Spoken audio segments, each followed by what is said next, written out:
Woo. Oh, y'all look good.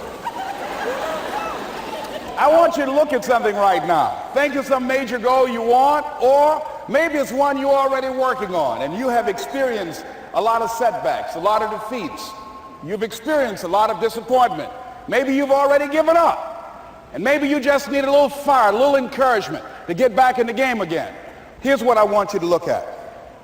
There are winners, and there are losers, and there are people who have not discovered how to win.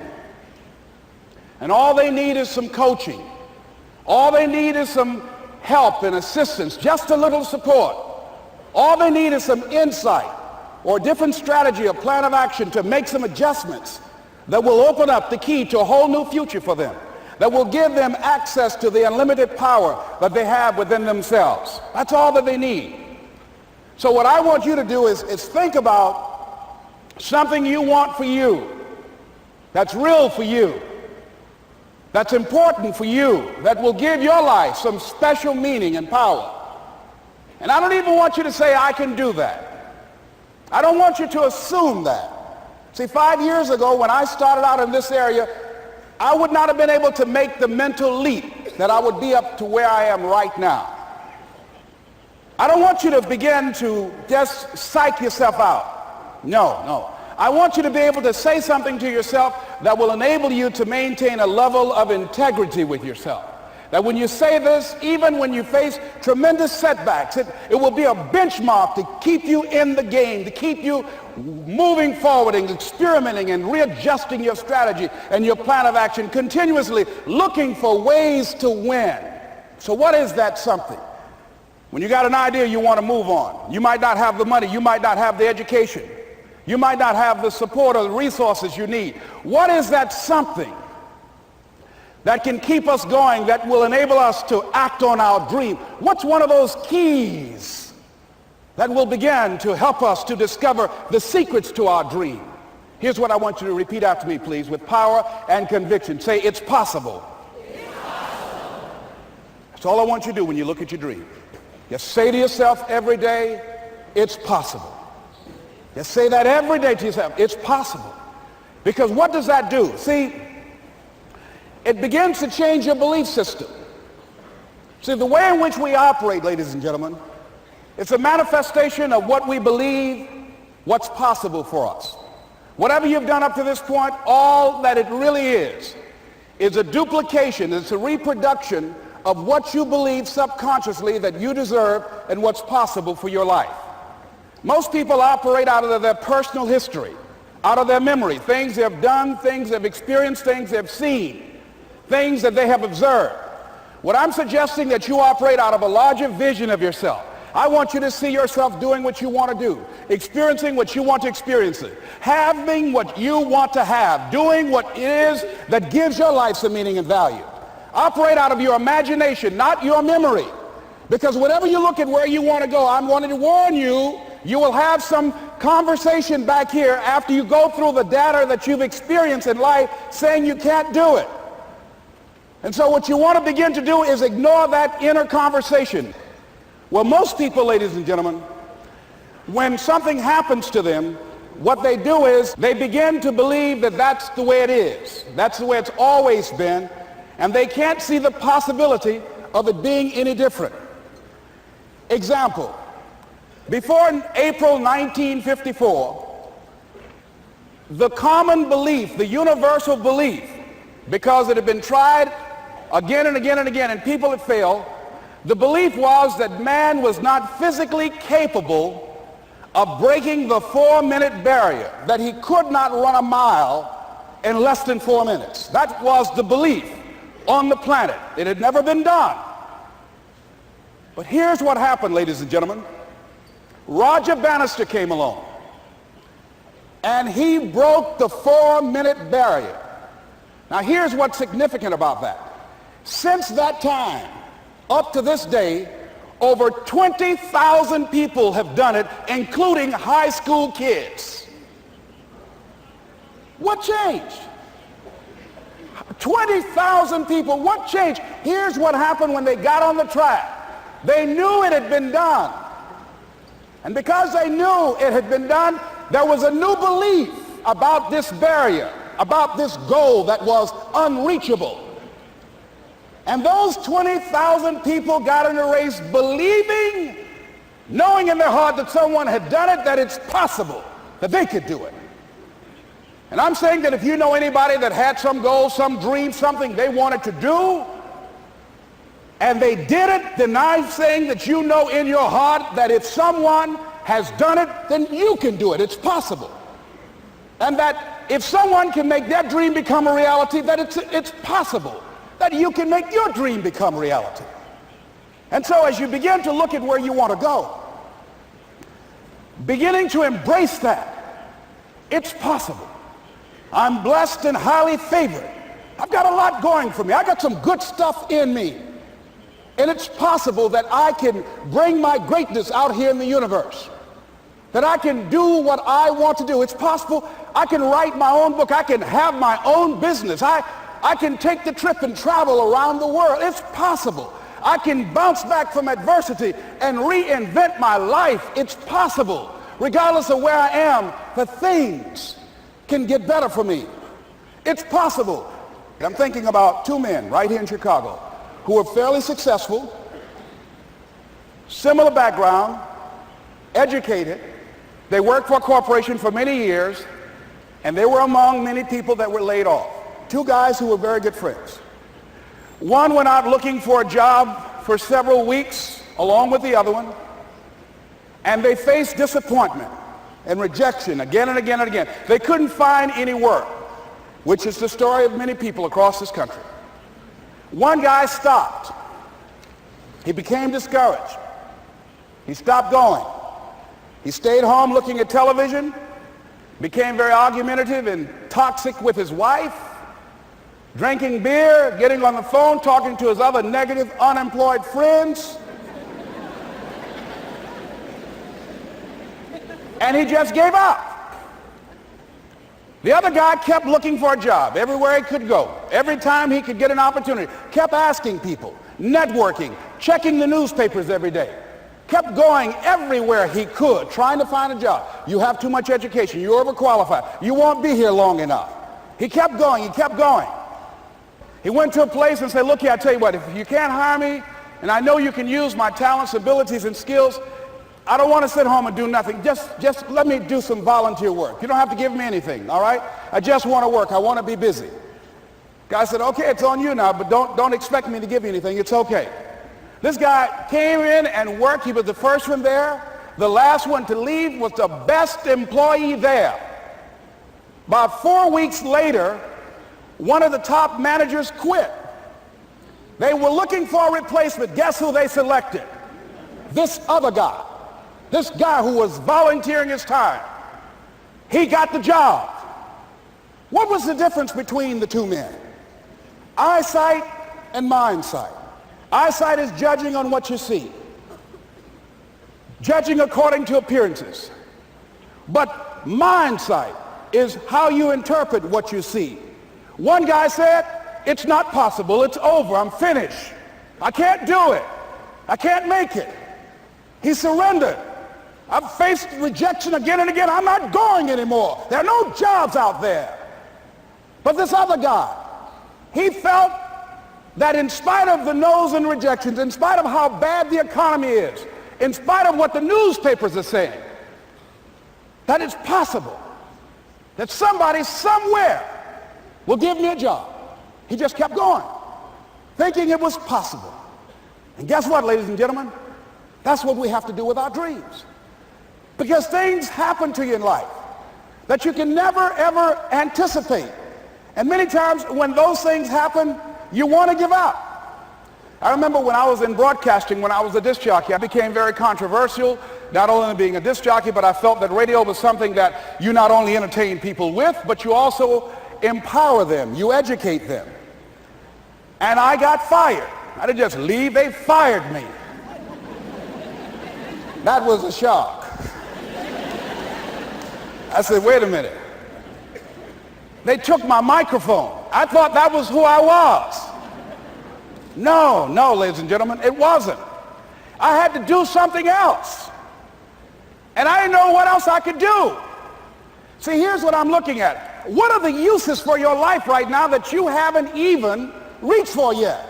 See, I believe that when you don't have enough encouragement to act on your dreams or ideas, or you're not enlightened enough, that life will act on you. See, life had moved on me and said, Les Brown, you have outgrown this. It's time for you to do something else. Well, I wasn't enlightened enough. I organized some disc jockeys and got my job back. So they had to fire me again. I got fired twice.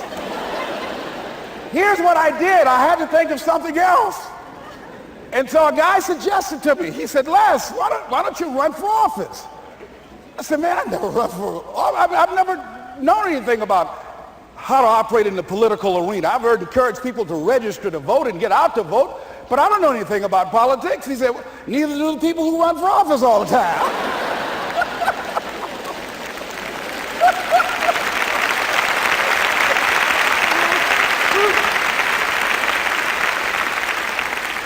So I ran. Now here's what I'm suggesting. I ran. You got to do what you can where you are with what you have. I didn't have any money. I didn't know anything about the political process. I didn't even have any support. But here's what the guy told me. It's possible you could win. That's all I had. I was running against an endorsed candidate. He was an incumbent. He had the newspaper support, all of the leadership in the community, and I was challenging this guy. So I had a saying when I was on radio, stand up for what you believe in because you can fall for anything. And I would go door to door. I have my kids on one side of the street. I would be on the other, and I'd knock on doors. Hello, my name is Les Brown. Tell everybody I'm still standing. They get on the phone. Child, Les Brown was to my house today. You know the boy on the radio with the big mouth? Yeah, they fired him, honey. Say he's still standing. See, I'm saying just keep moving. Don't start feeling sorry for yourself. Don't spend time blaming and talking about what happened to you. See, whatever you talk about, that's what you multiply and expand in your life experience. So don't talk about stuff unless you want it to keep on happening to you, all right? So I got in that kind of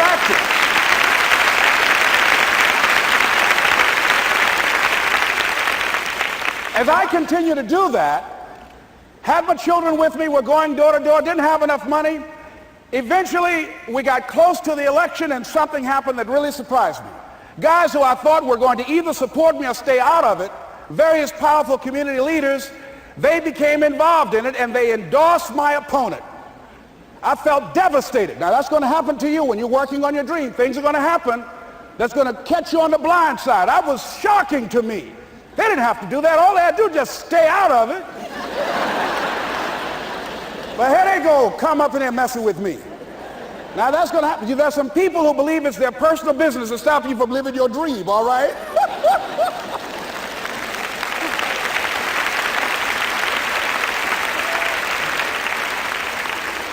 But I didn't deal with that. You want to make your dream come true, you got to stay focused. Some people rather get even than get ahead. Stay focused on where you want to go. I just kept on doing what I was supposed to do. And so I was driving to the radio station. My opponent had over $20,000. I had less than $800. As I was in the radio station, the guy said, "You're going to make a commercial?" I said, "Yes." He said, "It better be a good one because that money can't go pretty far here." And I sat there in the middle control room and I was thinking. And here's what happens when you get still. Stuff will start coming.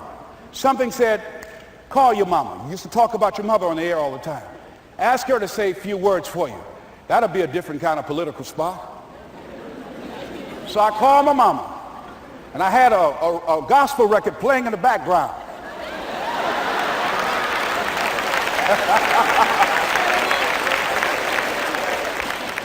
And then I had my mother say, "Hello, this is Mrs. Mamie Brown.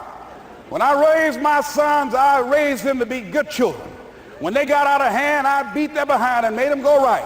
Please vote for my son. He's a good boy."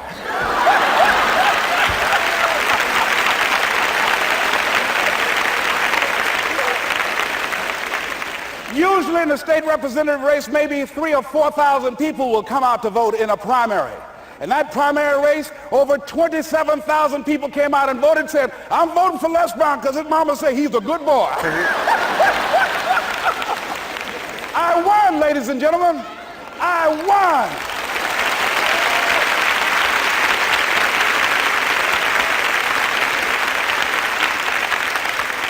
So you've got to be willing to stay focused, to be creative, to be relentless, because things are going to happen to you when you're working on your dream, when you get on track. I remember when I first got involved in speaking, one of the main things that speakers like to do is speak to a certain association that they have over 10,000 of their sales reps that come to this convention. And I was relentless. I kept saying, it's possible. It's possible. See, what I want to let you know and set you up for, because you say it's possible, don't mean that you're not going to have any problems. That Murphy's Law ain't going to come and slap you side the head. Oh, Murphy going to come visit you. He's waiting for some of y'all out in the parking lot. Oh, you say it's possible. Okay, it's possible. You better get up. Well, I was working. I kept saying it's possible. They got other speakers on this program. I can be on that program too. I kept selling myself. I got all fired up. And I was calling them every day. And the lady finally said, Mr. Brown, I tell you what, we want you to come in and talk to our sales executives. You got the kind of fire and guts that they want that will motivate them. And let me tell you something else. We want you to bring your motivational tapes. You're going to need at least $50,000 worth of tapes. I said, is that right? Yes, because they want to keep that drive alive. I said, all right. I called the guy to duplicate my tapes. I said, Don, how you doing? This is Les. Let me tell you, I got a major speaking engagement. I said, man, it's a speaker's dream. I need over $50,000 worth of product. He said, Les, you don't have that kind of credit. I said, I know, but Don, I can sell that. Just right after speaking engagement, I'll give you your money in 4 days. He said, are you sure, Les? I said, yes, man, I got a major speaking engagement, and they told me to do it. He said, man, that's a big order. Let me talk with the lady with you. I said, hold on just a minute, man.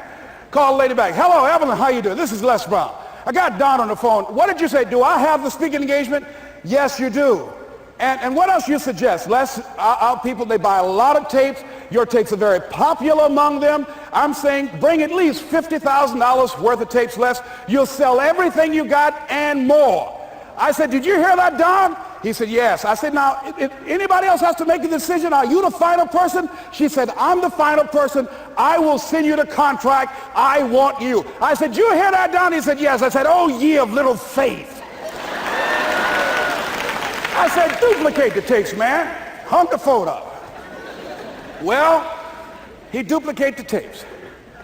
1 week came by. I'm checking the mail every day. No contract. I said, come on, Murphy, don't start nothing, man. Come on. Come on, man, give me a break. Come on, you know, this ain't fair. Come on, man. Give your boy a break. Come on. I talked to myself, you know. I didn't want to call him right now. 2 weeks passed by. Murphy said, don't you think you ought to call him? I said, okay.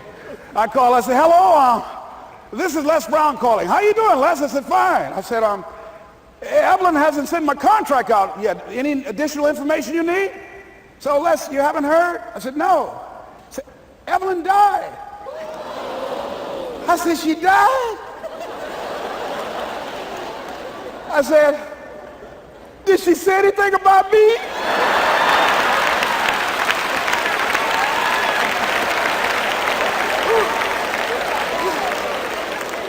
When I got home, I was so wiped out.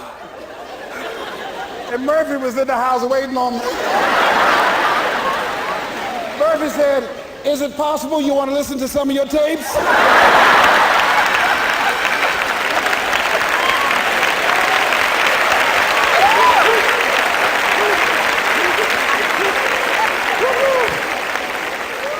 But ladies and gentlemen, here's what I had to do. I had to begin to focus on what was the solution. That this was not the only place that I'll be able to sell those products. And as I began to challenge myself and got some help and support and some other input, I eventually did. It took longer, but it was challenging. But I did it. Repeat after me, please. No matter how bad it is, or how bad it gets, I'm going to make it. I'm going to make it. Shake somebody's hand on your right and left and say, you got that right.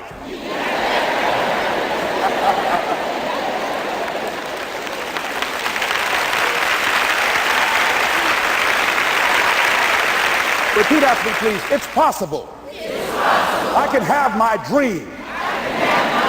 I can get what I want. I must be creative and never give up. Now, let me share something else with you, ladies and gentlemen. When you know within yourself that there's something you want to do, and I believe that all of us were born with a purpose, that all of us have something that we are supposed to do, that all of us have some goodness within us, and that goodness gives us a responsibility to manifest our greatness. And when you know that, you can feel it in your guts, and you know that you're deliberately operating below your potential, you've gotten comfortable, you stop expanding, you stop stretching, you stop challenging yourself. Let me share something else with you. Not only is it possible for you to have your dream, but it's necessary. It's necessary that you have it, that you work on it, that you develop yourself, that you go for what is yours in the universe. I have a friend that at the beginning of the year I was in Los Angeles giving a speech, and I do a seminar teaching people how to become involved in the speaking business, and also one called Speaking with Power, teaching people how to begin to develop their communication skills. And this friend, I said, I want you to work with me. I called her up. She said, Les, are you sure I can do it? Sure you can. You have a PhD in communications. I don't have that. If I can do it, sure you can do it. In fact, I'm going to give you the support that you need. Here's what I realize, ladies and gentlemen. We only have enough energy to take us to a certain level. But it's necessary that we assemble ourselves with other people who share our vision, other people that can see it for us, to give ourselves a home court advantage.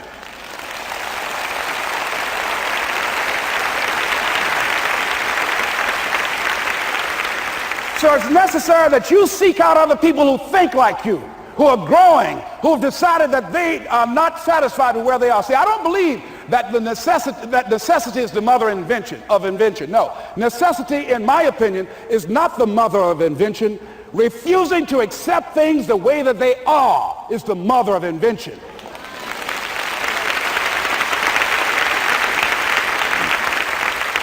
When you decide, I'm not going to settle for this, this is not going to be it for my life, I deserve more than this. See, that will start making you do some stuff.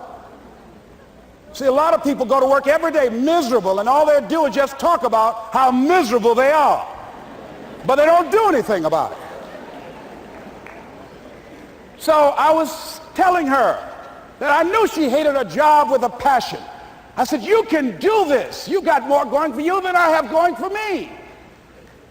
And we've been going through this for years, ladies and gentlemen. She'd been to my seminar speaking for a living. She brought her husband, and that was one of the major problems that I realized that happened in her life. He couldn't see it for her. So you got to make sure that you have people in your life that can see it for you, that will encourage you. Non-affirming relationships can hurt you.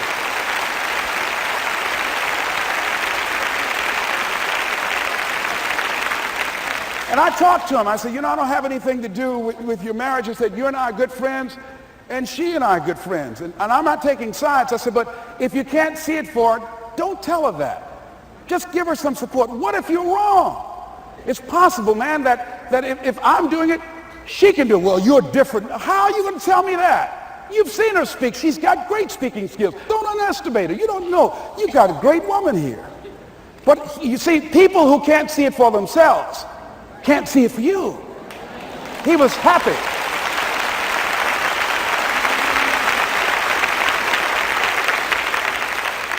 So I said, will you do it with me? I said, I'm going to give you the support you need. You can't do it by yourself. I will stand with you. She said, you will? I said, yes. I'm going to make you part of my seminar. You'll do a part of it, and I'll do a part of it. Speaking with Power. She said, okay. 3 days later, ladies and gentlemen, I got an emergency call at my office. It was from her husband. He called and said, tell Les Brown that Marion is dead. I said, oh no. when I was flying there to go to the funeral. And I remember the last time that I saw her, and I had some of her papers that I had gotten inadvertently confused with mine, and I took them home. And I was searching through these papers to do one of her works. She was a prolific writer. And what got me, what was so sad that made me begin to cry, was that there were poems that she had started that were profound poems, great thoughts that she didn't complete. Plays that she had started that she didn't complete. See, that poem was given to her. I can't finish that for her, nor can you. That play, whatever the outcome that she had envisioned, that she had imagined, was given to her. Only her. And she's the channel that was going to come through. You are here, and you are the vessel, you are the outlet for the universe. That you've been selected. There's something for you to do. I believe all of us have some purpose for being here. And as I was going to the funeral, and I was reading a newspaper that said that millions of people are dying because of what they're eating, talking about their diet. And I'm sure that it was Marion talking to me, whispering, saying, Les, the next time you speak, say that even more are dying because of what's eating them.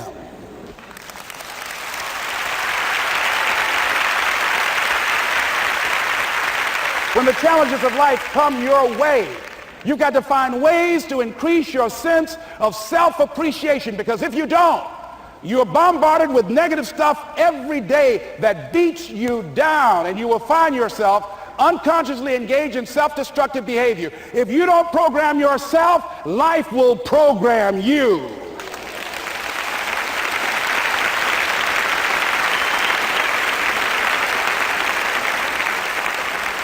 So you want to have an agenda for your life. It's necessary that you have some direction for your life. A friend at the National Speakers Convention gave us a presentation, and it really struck me. He was talking about when he was traveling across Europe, Warren Gresham, and he said at different points, soldiers would wake them up on their journey and ask him the question.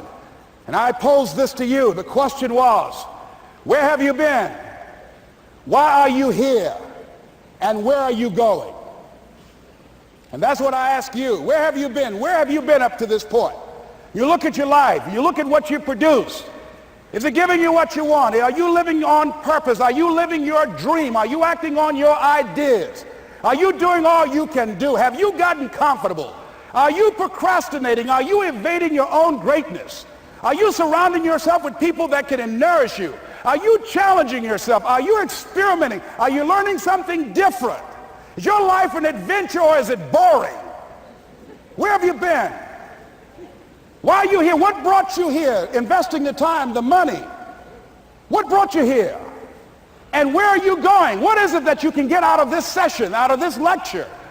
That when you leave here, rather than this just being a spectator event, that you got some idea, some dream, that you might have to go back and brush it off and look at it again and say, I've got to do this. This is my stuff. This is what I'm supposed to do. This is why I showed up. Where are you going with your life?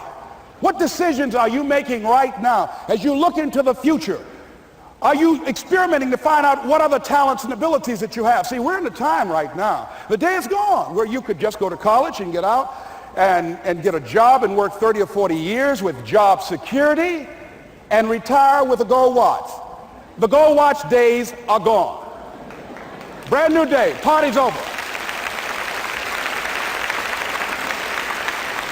So now you have got to be multi-talented and multi-skilled. You've got to use all your stuff. You don't know what else you can do. I didn't know I can do what I'm doing right now. It's necessary that you stretch and challenge yourself and say, let me see. I start out as a trainer. I'm a trainer. That's what I am. That's what my expertise was in. And then I decided, let me see, can I speak? And then I discovered, hey, I can do that. What if I hadn't tried to do that and just been satisfied with just being a trainer, with a limited vision of myself? And then after training, and then I said, well, maybe I can go into business for myself. And I started speaking, going into business for myself.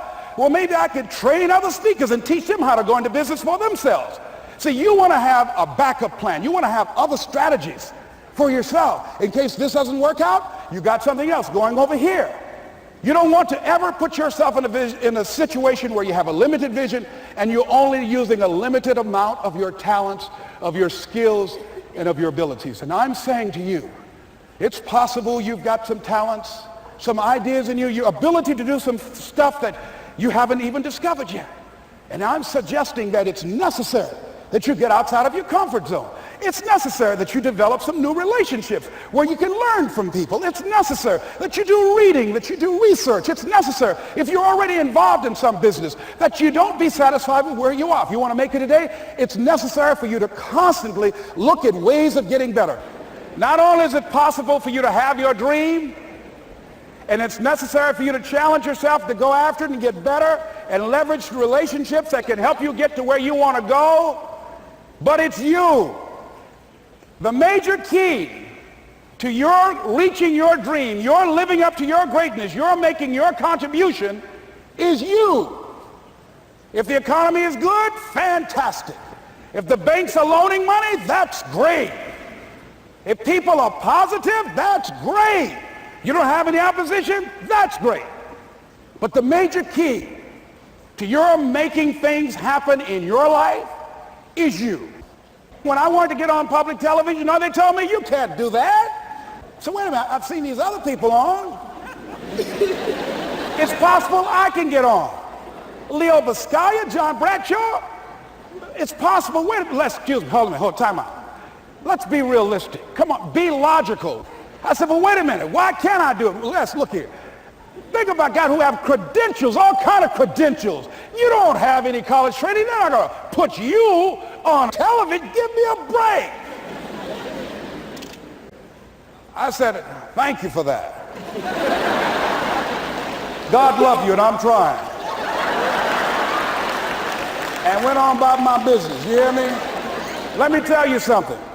What people think about you and the possibilities for your dream is none of your business. That's their business.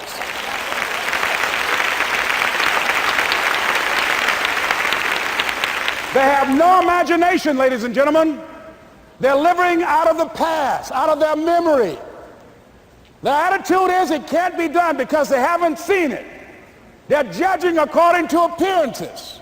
The people that are going to make it in the future, the people that are making it today, let me share something with you. History is being read, but it's also being written by people with imagination.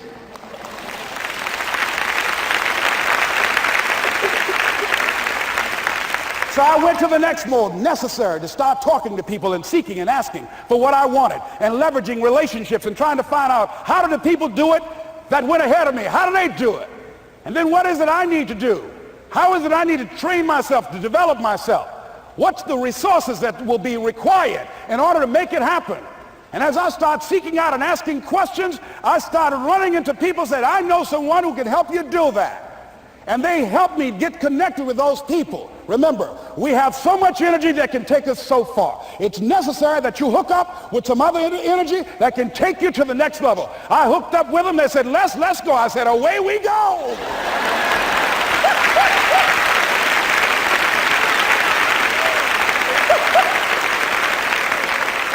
And guess what? Here we are.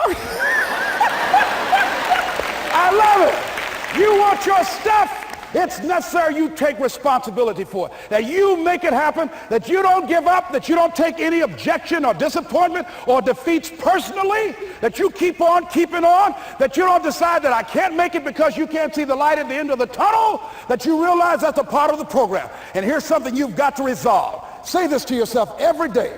See, as long as you're breathing, you got a shot at your dream. That's the way I resolve. Say this, please. It's not over until I win. You got that right.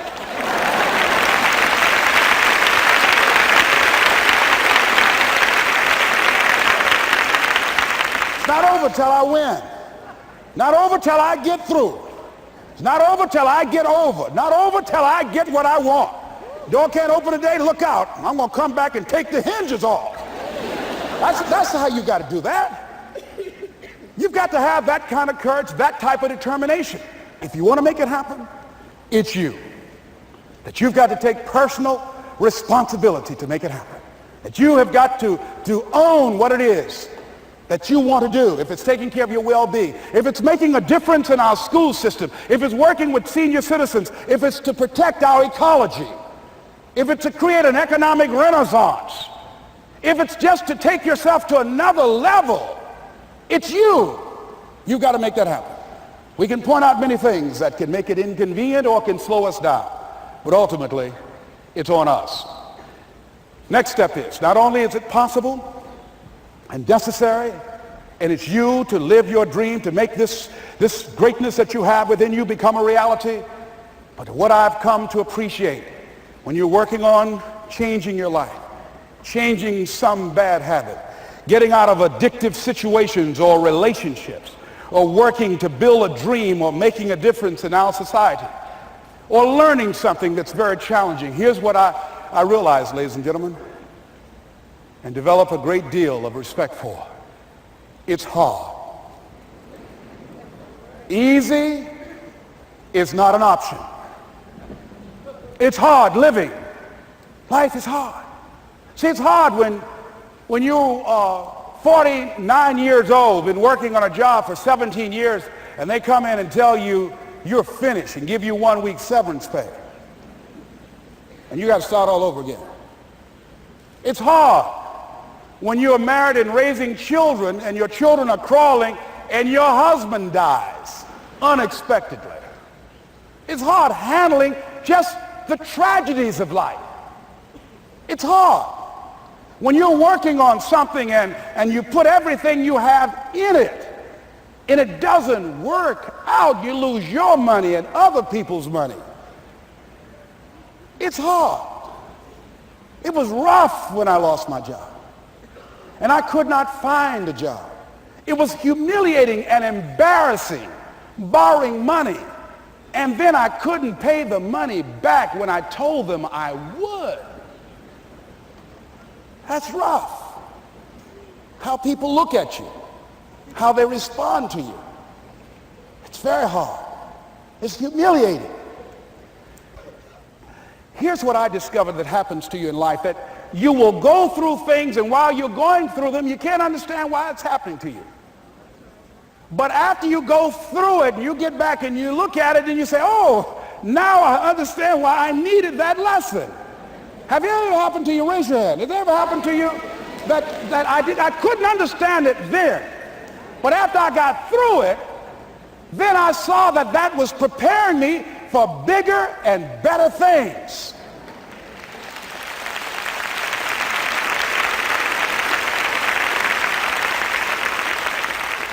That as you go through the challenges of life and you look at it and embrace whatever comes to you, don't run from it.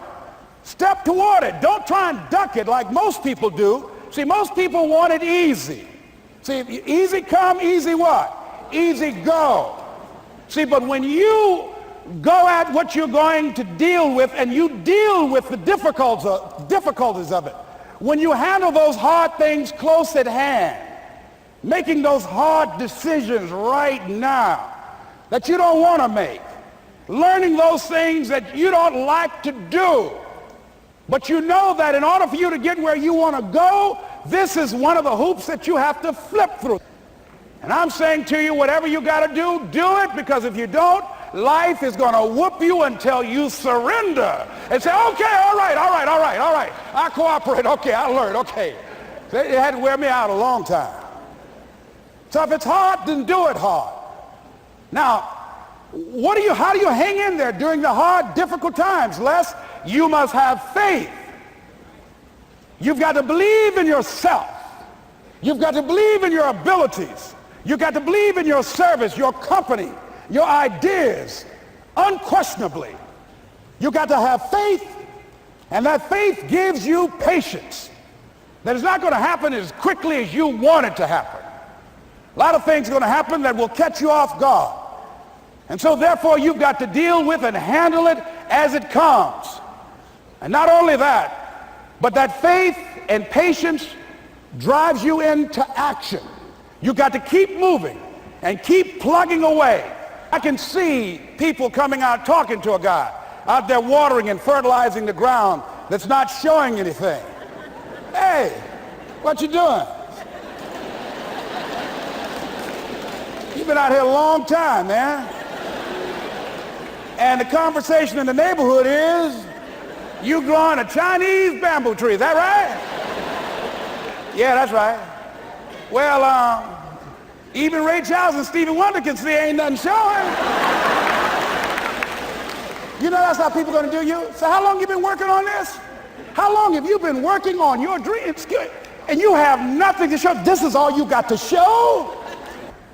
People are going to do that to you. And some people, ladies and gentlemen, they stop. Because they don't see instant results. It doesn't happen quickly. They stop. Oh, no. You got to keep on watering your dream.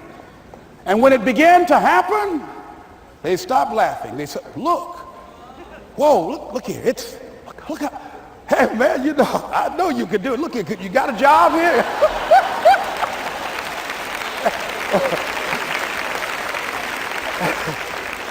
See, during those hard times, we didn't know how you're going to make payroll. During those times when you failed and things didn't work out, they were nowhere to be found. But you know what I discovered? When you're working at your dream, somebody said the harder the battle, the sweeter the victory. Oh, it's sweet to you. It's good to you. Why? See, when it's hard and there's a struggle, see, what you become in the process is more important than the dream. That's far more important. The kind of person you become, the character that you build, the courage that you develop, the faith that you're manifesting. Oh, it's something that you get up in the morning, you look yourself in the mirror, you're a different kind of person. You walk with a different kind of spirit. And people know that you know what life is, that you have embraced life. You knew it was hard, but you did it hard.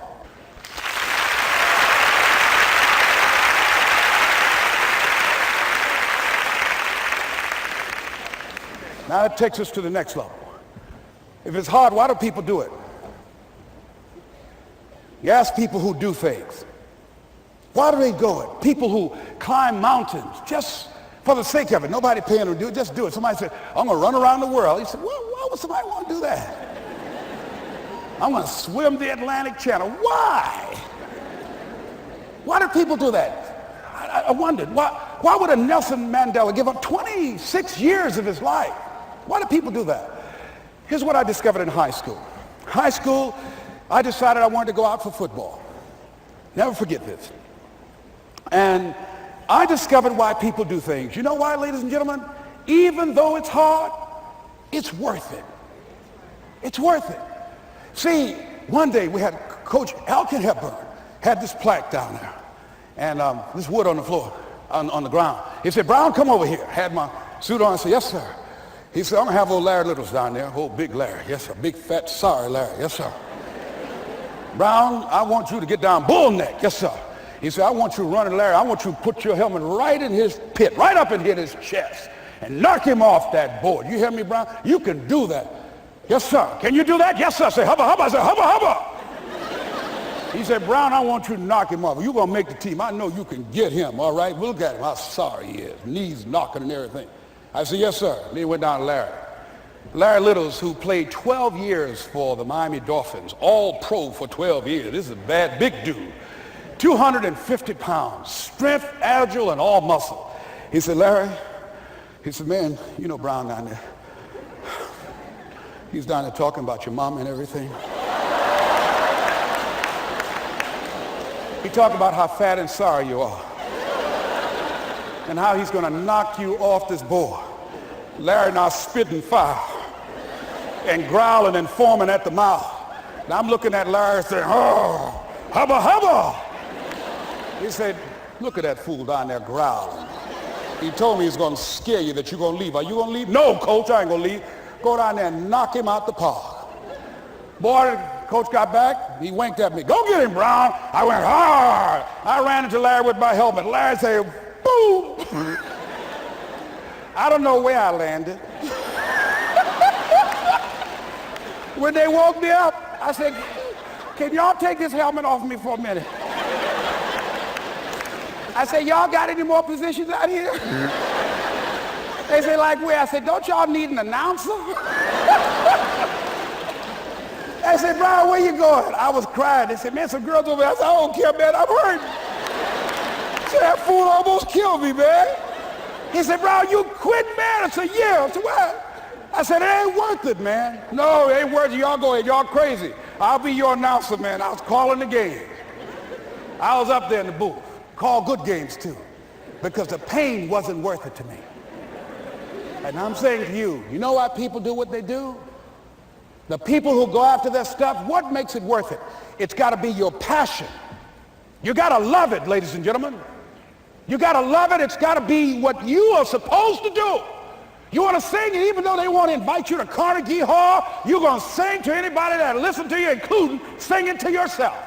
I used to talk to my plants when nobody else would listen to me. You got to write, even if no one published your book, write, because that was given to you to do. You do what it is you're supposed to. You're supposed to build something. You're supposed to create something. I don't know how to do it. Learn. Do whatever is required. Just go out there. It's possible you can get what you want. It's necessary. If you want it, you got to go into action. You got to be willing to experiment. You got to be willing to fail and to succeed. You got to be willing to form and to develop new relationships. It's you. It's on you. You got to make that happen. Nobody's going to bring it to you on a silver platter and say, here's your dream manifested. No, it's hard. Yes, it's hard. It's difficult. Yes, right. And it's worth it.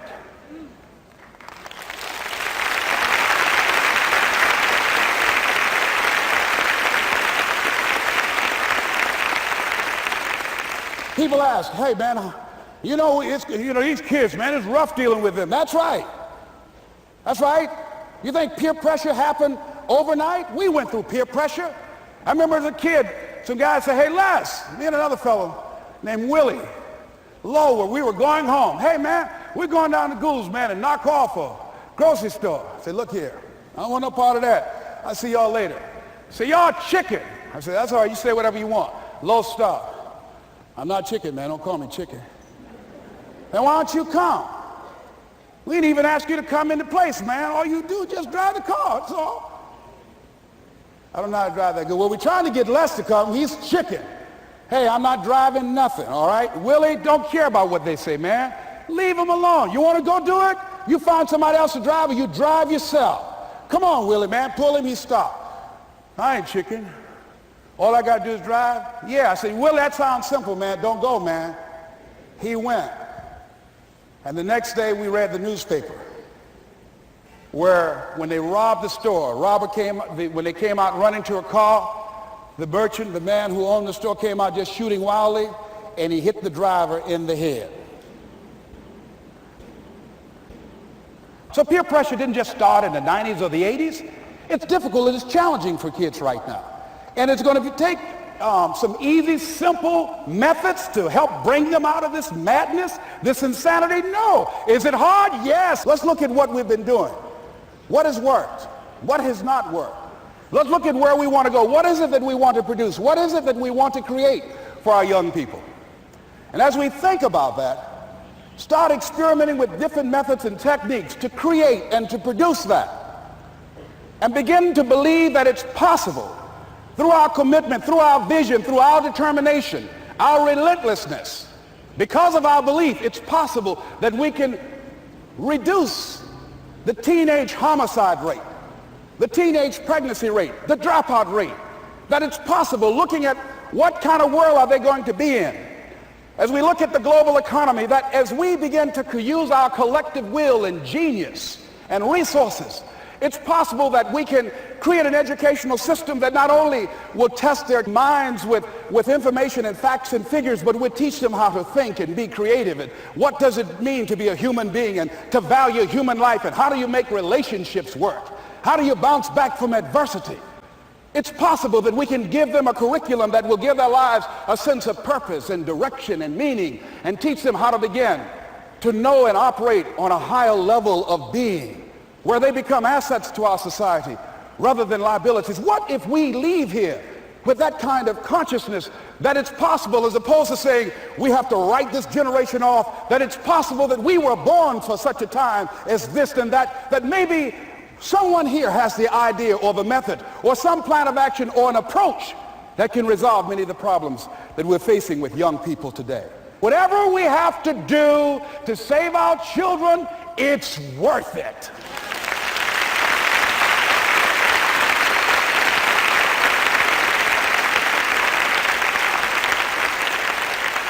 So that brings me to the final step, that it's necessary for us to begin to look at the future and know that it's possible that we can have our dream. Yes, it is.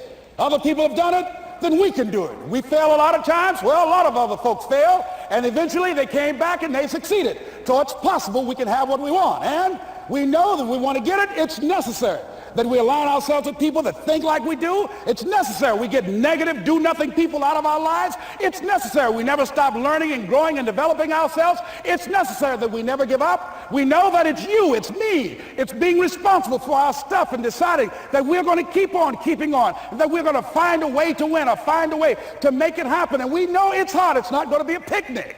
Yes, it's hard, and we will do it hard. And once we do it hard and we go through it, we realize it was worth it. And once you discover it was worth it, it is done. It's done.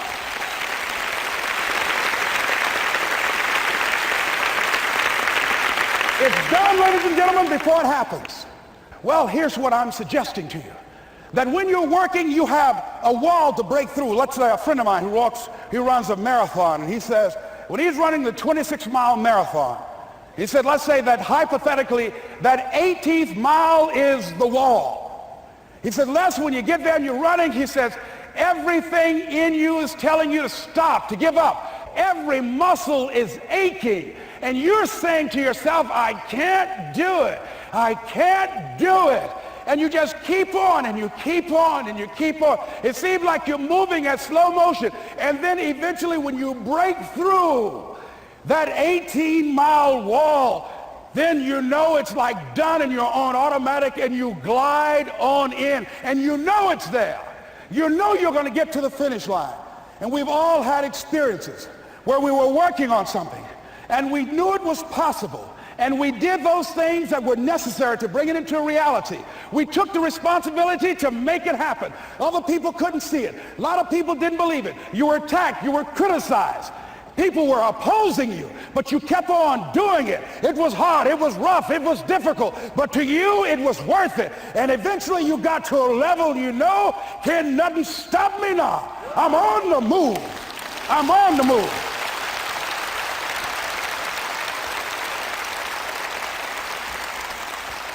Finally, I'm thinking about a friend of mine who is no longer operating on this dimension. His name is Jack Boland. He had this vision of a church that would serve various types of needs for people, their supportive needs and helping them in recovery from drugs and alcohol and whatever addictions that they might be involved in. And he was known for bringing in different kinds of speakers. And over a year ago, he was diagnosed as having cancer, and he announced to his congregation that he's going to be taking chemotherapy, and that it was a possibility that the cancer would go in remission, and he was optimistic about that. And sure enough, it did for a year. And one of the things Jack always talked about is that he wanted to have his funeral while he lived. And so he invited a few friends, Wayne Dyer and myself and a few other speakers. He didn't tell us why we were there, but once we gathered there, the church, they told us in the room that Jack is going to announce to the congregation, he's bringing his doctor up. The doctor is going to say that we felt we could keep it in remission. It's out of remission, and he doesn't have much time left. And whatever words you want to say to Jack that you would say if he had made his transition, speak those words now. Well, we were shocked and we were somewhat stunned until Jack got there.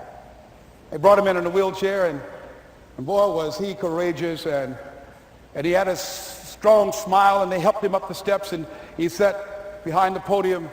And each of us got up and we said a few things about Jack and the impact that he made on our lives. And he said, the doctor, after announcing that Jack didn't have long, he says, doctor, he said, I accept what you say, but it's possible that does not have to be the case. But if it is, I will enjoy life to the very last breath I take, even the chemotherapy. I will enjoy that. And Jack did, ladies and gentlemen. And when they said that all of his vital organs were failing, they called his family and his close church staff to the hospital and said, he's dying. And so they came and they all gathered in the room. And Jack at that time was unconscious. And he gained consciousness. And he looked at them and he said, with what strength he had, he said, I want to thank you all for being here. You've been a great staff to me. He looked at his sons, his daughter. He said, you've been a great family. He said, don't feel sorry for me. He said, I'm ready to go. I'm looking forward to the next adventure. And he sat there for a little while, laid there, and he closed his eyes, and he lost consciousness. About an hour and a half later, he opened his eyes, and he looked at them. He said, this is embarrassing. I'm not dead yet. They were laughing through their tears. They said, Jack, you are a character. He said, hey, I hate giving up this kind of control. So they predicted that Jack would die at the end of February. And then on the 2nd, they said, he won't see the light of day. He will be dead by morning. Ladies and gentlemen, Jack died on March 4th. And we believe that even in his dying, Jack sent his congregation a message that I want to give to you with his permission. March 4th is the day he died, and we believe Jack was saying, March 4th.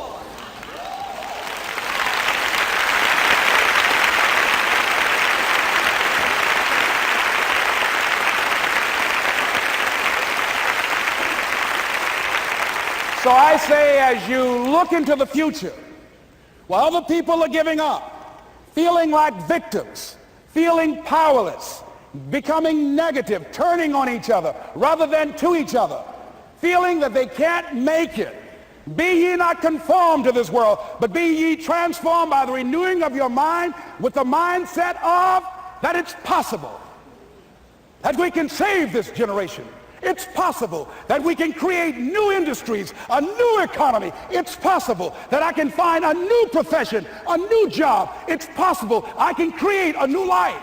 And it's necessary that I become actively involved in becoming a positive force in my life and on the planet. And it's me, yes, it's you, it's all of us pulling together, working together to create this brand new future. And it's going to be hard. Easy is not an option. But if it's hard, we will do it hard. Whatever is required to snatch victory from the jaws of defeat. And it's worth it, yes. It's worth whatever we have to do. And once we know that, it is done. It is done. It is done. It is done.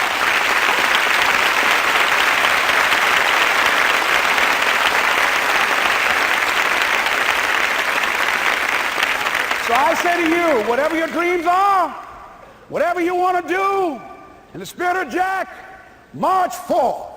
This is Mrs. Mamie Brown's baby boy, Leslie Calvin Brown, saying, it's been a plum-pleasing pleasure as well as a privilege.